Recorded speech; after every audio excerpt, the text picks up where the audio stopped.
கிறிஸ்துவுக்குள் பிரியமான கடவுளுடைய பிள்ளைகளே, உங்கள் யாவருக்கும் காணொளியில் கர்த்தரை காண்போம் ஐக்கியத்தின் சார்பாக கர்த்தலையில் பிறந்த இயேசுவின் நாமத்தினாலே தோத்திரத்தை தெரிவித்துக் கொள்கிறேன். இந்த நாளுடைய சிந்தனை மத்தேயு நற்செய்தியாளர் 1 அதிகாரத்திலே 19வது வசனத்திலே, அவள் புருஷனாகிய யோசேப்பு நீதிமானாய் இருந்து அவளை அவமானப்படுத்த மனதில்லாமல் ரகசியமாய் அவளை தள்ளிவிட யோசனையாயிருந்தான். எனக்கு பிரியமானவர்களே, ஆண்டவருடைய பிறப்பிலே ஒரு பெரிய பங்களிப்பை கொடுத்தவர் யோசேப்பு அவர்கள். இந்த கிறிஸ்துமஸ் காலங்களில் யோசேப்பை குறித்து பேசாமல் இருக்க முடியாது, மறைக்கவும் முடியாது. ஏனென்றால் உள்ளூரில் யோசேப்பு வாழ்ந்த அந்த உள்ளூரில் ஒரு பெண்ணை பார்த்து மனம் முடித்து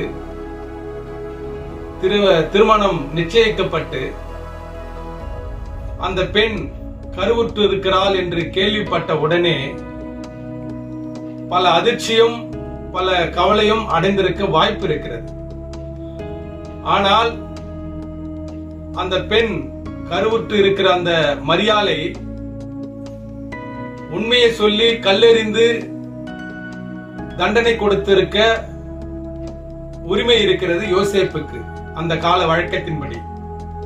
ஆனால் அப்படியெல்லாம் மரியாளை தண்டிக்காமல் ரகசியமாய் தள்ளிவிட யோசனையாய் இருந்தார். அவர் மரியாளிடத்திலே பிறந்த குழந்தை எனக்கு சொந்தமில்லை என்று சொல்லியிருந்தால் மிகவும் மரியாள் அவமானப்படுத்தப்பட்டிருப்பார்.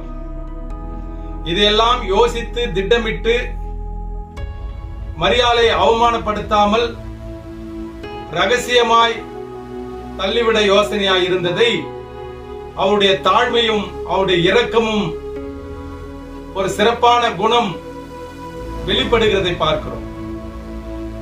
இப்போது வாழ்ந்து கொண்டிருக்கிற சமுதாயத்தில் இப்படிப்பட்ட ஒரு சம்பவம் ஒரு குடும்பத்திலோ ஒரு பெண்ணுக்கோ ஒரு ஆணுக்கோ நடந்திருந்தால் இது எந்த அளவுக்கு பூகம்பமாக மாறி இருக்கும், எவ்வளவு பிரச்சனை உருவாகி இருக்கும் என்பதை நாம் சிந்தித்து பார்க்கலாம்.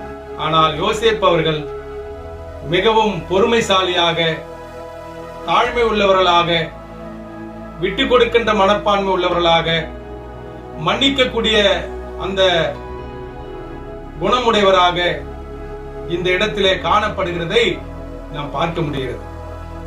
ஆகையினால் கடவுளுடைய பிள்ளைகளே, இந்த யோசேப்பிடத்தில் இருந்த அந்த பொறுமை, அந்த விட்டு கொடுத்தல், அந்த மன்னிக்கிற குணம் இந்த உலக வாழ்க்கையிலே ஒரு மனிதனுக்கு மிக மிக முக்கியமாக தேவையாக இருக்கிறது.